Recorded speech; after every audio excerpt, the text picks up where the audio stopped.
E aí, gente, sou Nathan Matos, editor do Literatura BR, e hoje eu vou falar sobre a Feira do Livro, a Feira da 451, a Feira do Pacaembu, enfim, esses três nomes aí, ainda não há concordância. Mas antes de eu seguir aqui, curte esse vídeo, se inscreve no canal, e aqui a gente fala sobre livro, leitura, mercado editorial, enfim, tudo que der pra gente falar, que envolva livro de alguma maneira, a gente está falando.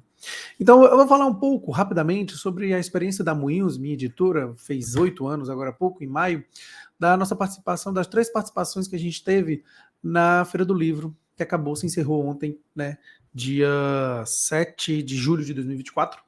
A gente, no primeiro ano, a gente participou com outras 5 editoras, a Moinhos participou ao lado da Jabuticaba, da Bandeirola, da Mundaréu, da Instante e da Incompleta, né? E a gente dividiu naquele momento os custos, porque a participação de uma editora independente, é sempre bom frisar isso, é muito complicada em feiras. Né? Por quê? Porque tem toda uma logística que precisa, que é necessária, que a gente tem um custo de ter algum representante ali, alguém que possa vender para você. No meu caso, eu estou em Fortaleza, geralmente as feiras acontecem em outras regiões do país. Aqui em Fortaleza, basicamente, a gente tem a Bienal do Livro do Ceará, que acontece a cada 2 anos, né? Óbvio, e que muitas vezes a gente fica sem participar, porque as bienais também são muito complexas financeiramente para pequenas editoras. Então a Feira do Livro ela surge lá, essa é a terceira edição, né, há 2 anos, com 5 dias de duração. Naquele momento, eu acho que não estava nada fácil para ninguém, e aí a gente compartilhou esse espaço entre as 6 editoras. Não foi algo tão bom, tão proveitoso, porque as vendas não foram boas. Eu tive um prejuízo razoável para participar, mas também, em consideração, a gente não teve ninguém para estar lá vendendo os livros para a gente. Evidentemente, os meus amigos, as minhas amigas, a Laura Del Rey, a Silvia Lachenweng, o Silvio Testa, o Marcelo Lotuf e a Sandra Abrão, que eram os outros editores e editoras que estavam ali representando as suas editoras, me ajudaram lá a vender os livros, mas a gente sempre precisa participar de feira tendo uma pessoa responsável pelo nosso catálogo.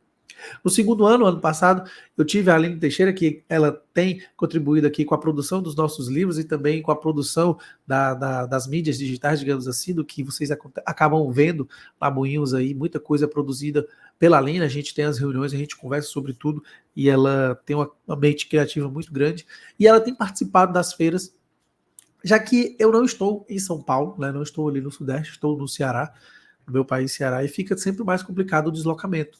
E a Aline conhece muito o nosso catálogo, porque antes da gente começar a trabalhar junto, ela também já era leitora da Moinhos, era parceira da Moinhos, a contribuir aí na divulgação dos livros também, porque ela faz leituras, resenhas muito boas, ela fazia no Instagram. E a Aline participou ano passado, a gente teve essa participação que também não gerou nenhum lucro, na verdade foram 2 anos de prejuízo, que me deixaram bastante chateados, me deixou bastante chateado, falando plural, né, porque eu fico pensando sempre no grupo, e eu fico sempre pensando na possibilidade de não participar dessas feiras, porque é algo realmente que desanima, porque a gente tem uma percepção, muitas vezes, das nossas editoras de uma maneira e a gente acha que pode contribuir, pode vingar muito, né, dentro de uma feira como essa.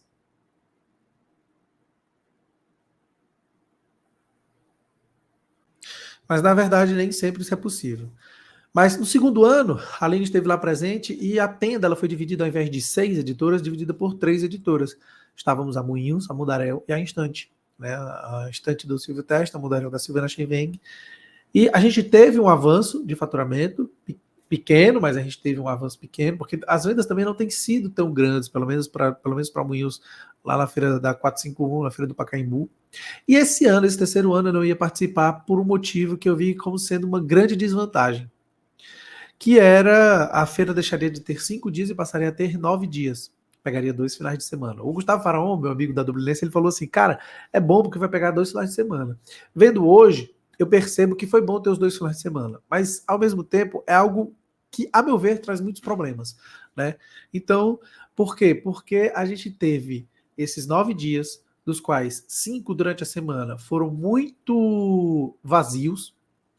Eu tive, a Aline foi me informando, mas ao mesmo tempo que eu conversava com outros amigos e amigas, como que tá aí e tal, me mandavam fotos, me mandavam vídeos, e eram desanimadores. Tipo assim, esses vídeos, essas fotos, elas vinham com o Natan, tava tristeza, viu? Por parte eu entendo, boa parte dos dias, porque, enfim, durante a semana a vida acontece, o trabalho está aí, mas você pode pensar, mas é a primeira semana de férias escolares. Ao mesmo tempo, eu não sei se é uma feira tanto ainda voltada para a participação, digamos assim, de crianças, né? E de jovens, assim, né? De pessoas adolescentes, provavelmente.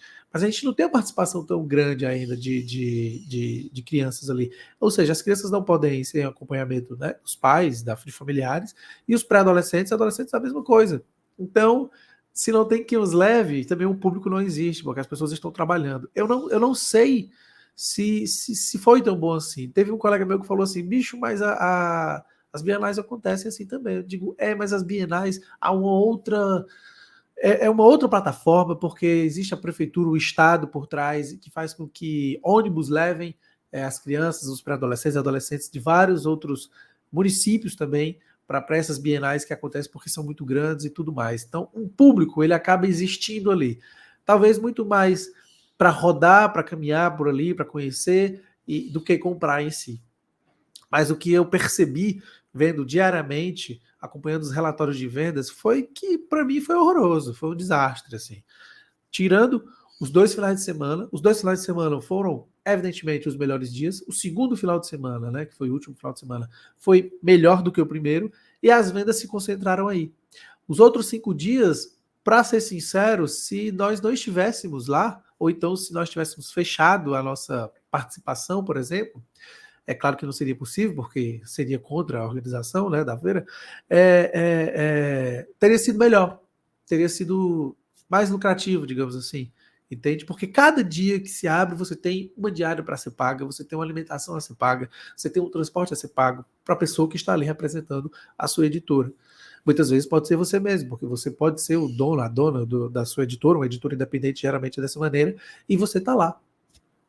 Então eu fico pensando se realmente essa mudança foi muito boa para 9 dias. Porque eu também fico pensando na desvantagem que é da proposta, por exemplo, da criação da programação desse evento. Porque, até onde eu sei, a feira ainda não tem um apoio, por exemplo, de um edital governamental, que a gente sabe que poderia contribuir muito. Primeiramente, poderia diminuir o valor das tendas, que não é barato.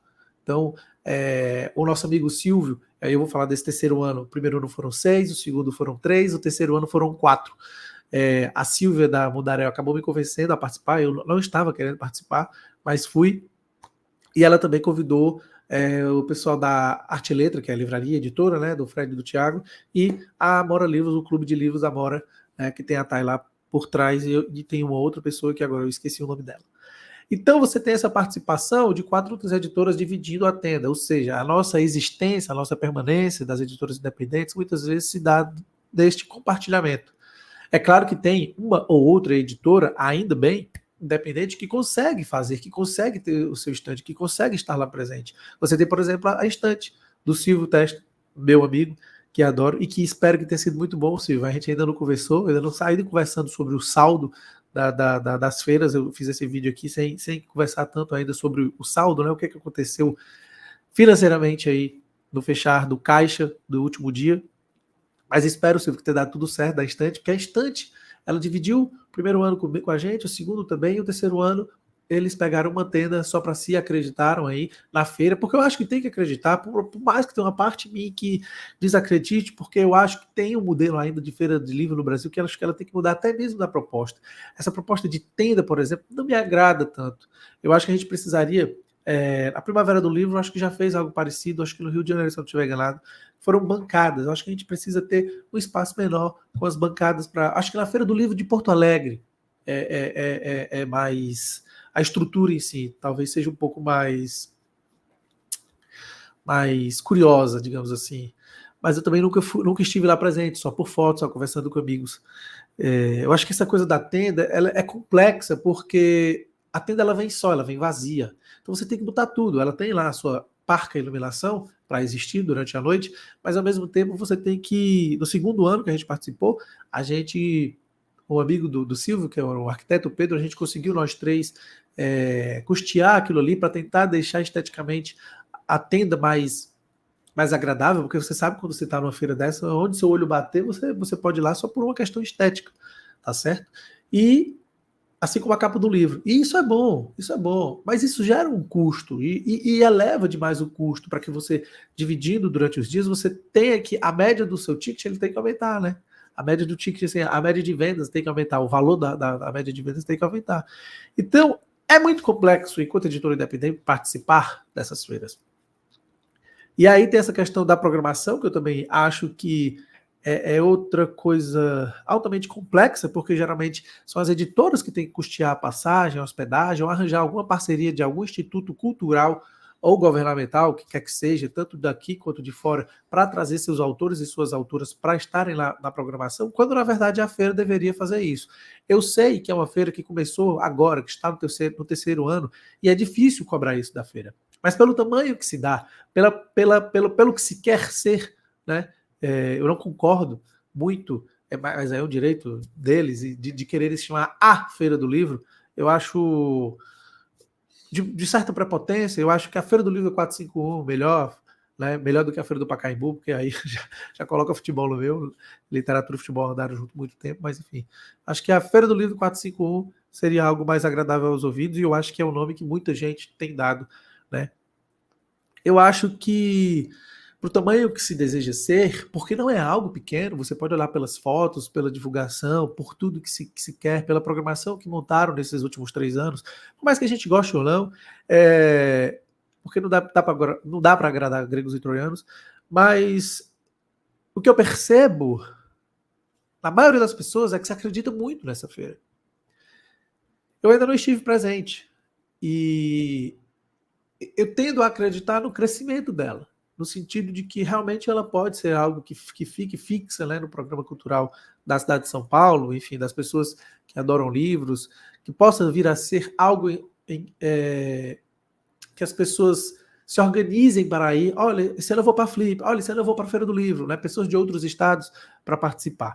Mas, ao mesmo tempo, eu espero muito que consigam, para a próxima edição, para as próximas edições, editais governamentais para que custeiem todas essas questões, ou boa parte delas. Eu acho que uma vantagem da feira é a gente ter a não necessidade de dar descontos, e isso vem da própria organização. Eu acho isso um ponto alto. Ah, mas isso não pode influenciar, por exemplo, nos seus anos de prejuízo? Pode, gente, mas eu acho que a gente precisa lutar para feiras sem descontos. Ou feiras com descontos muito baixos. Porque, e aí isso cabe em outro vídeo, porque já deu feira de 50%, não dá mais. Já deu pré-lançamento com 30% de desconto, não dá mais. Já deu. As pessoas falam assim, porque nós estamos criando no povo brasileiro uma cultura do desconto para os livros. Já se criou, já era. A Amazon já prejudicou. E nós contribuímos para isso, como essas feiras aqui existem. Eu já falei que é altamente prejudicial nós termos uma Unesp de 50%, uma USP de 50%, em 2 datas que muitas pessoas vão. E um é no primeiro semestre e um é no segundo. Eu acho isso altamente prejudicial. Além dessas, a gente ainda tem as outras, né? Porque tem a Unesp não sei o quê, tem a USP Leste, que também tem 50% de desconto, e assim vão acontecendo. Então, eu não sou a favor disso. Então, esse, para mim, é um ponto muito positivo da Feira 451, porque se posiciona no sentido de que as editoras não deem descontos. É claro que é impossível você não dar o desconto, né? Mas você não dá um desconto como essas outras feiras. Você dá um desconto de 5%, de 10%, a depender de quantos livros as pessoas levem, talvez um desconto progressivo, o que eu fiquei sabendo, já percebi nas últimas edições com outras editoras. Tá certo? Então, nesse terceiro ano, Nathan, você disse que os 2 primeiros anos foi um prejuízo nesse terceiro ano. Nesse terceiro ano, por incrível que pareça, foi um lucro, e veio um adjetivo, pode ser um pouco assim, ruim falar, mas é um lucro irrisório, né? Ele existiu. Se o lucro tivesse sido R$10, eu já estaria uma parte de mim feliz, mas ao mesmo tempo, não tanto, porque a gente trabalha muito para ter um lucro muito pequeno. Me fez questionar várias coisas. O custo que eu tive para a feira, por exemplo, eu poderia ter realizado outras propostas, outras campanhas, outras ações em prol da minha marca, somente dela, de não estar lá. Ao mesmo tempo, eu sei que é importante participar de uma feira como essa para que a gente possa ter visibilidade, porque muita gente conhece a sua editora, os seus livros, o seu catálogo, por meio de feiras. E não tem o que discutir. Então a gente tem que pesar um pouco isso, a gente tem que compreender um pouco isso e refletir sobre isso. Do ponto de vista também financeiro, até mas deu lucro, veja só pelo lado bom, deu lucro, mas olha só, eu ainda não consigo pagar uma tenda só. Se fosse eu pagando uma tenda só, teria sido um prejuízo bem razoável para a gente, que é uma editora pequena. Então, eu espero participar da próxima Feira do Livro da 451, espero que a gente esteja lá, seja sozinho, acreditando que a gente possa, primeiramente, pagar todos os custos, porque isso é o que tem que ser pensado agora. Infelizmente, parece que a gente só está pensando no dinheiro, mas a gente está pensando na sobrevivência. Eu venho falado, desde outubro do ano passado, eu venho falado que a gente não está bem, o mercado não está bem, as editoras não estão bem. Quando eu falo a gente não está bem, é o mercado em si, tá? Que tudo tem piorado. E agora há pouco saiu o relatório da Nielsen Book Data, que mostra que 20% teve 20% de queda real de 2019 para cá. Então, o que estava sendo visto, o que estava sendo dito, e que muitas pessoas não acreditavam, e que demoraram a acreditar, vem acontecendo, e muitas editoras têm sido salvas por determinados editais de compra de livros, sejam eles de municipais, estaduais ou federais. A gente não pode ter um mercado forte se a gente depende de vendas governamentais. Eu repito isso faz muito tempo. Não se sobrevive sem venda no varejo. E a venda no varejo, ela não pode existir se as pessoas só quiserem comprar tudo, absolutamente, com um desconto altíssimo, que não contribui para que a gente sobreviva. Eu vou fazer um outro vídeo sobre isso, porque a gente tem que parar um pouco com essas coisas e ser mais críticos com nós mesmos, o que a gente quer. A gente quer muita coisa de boa para a sociedade, mas ao mesmo tempo, muita coisa boa da sociedade, ela vem com determinadas percas. Não percas de direitos, não, jamais. Mas a gente tem que mudar um pouco essa nuance de que o livro precisa ter 50% de desconto, que o livro tem que ser pré-vendido com 25, 20, 30, 40, 50% de desconto também. Então, a Feira do Livro acabou, foram 9 dias de cansaço, principalmente para a Aline. Eu fiquei aqui no back-off aqui acompanhando e vendo tudo. Deu tudo certo, dentro do possível. Nós tivemos, depois de 3 anos, um lucro que não repõe de maneira alguma o prejuízo dos 2 anos passados, mas a gente vai continuar aí tentando participar e, como eu falei, espero estar ano que vem na Feira da 451, e se tudo der certo, estarei lá presente também, para que a gente possa se ver, se conhecer e conversar sobre os livros aí da Moinhos ou qualquer outra coisa que você desejar, tá bom? Então é isso, aproveito para dizer que um dos próximos vídeos aí é sobre a Feira do Livro de Bogotá, né? Me cobraram, o Rafael Peixoto, que publicou com a gente o livro Entre Nós, né, pelo nosso selo Literatura BR, porque nós também somos uma editora de autopublicação aqui, me lembrou disso, eu vou fazer e vou disponibilizar aí nos próximos dias, tá bom? Não se esquece, curte o vídeo, aperta aí no sininho para receber as notificações e vamos embora. Um abraço!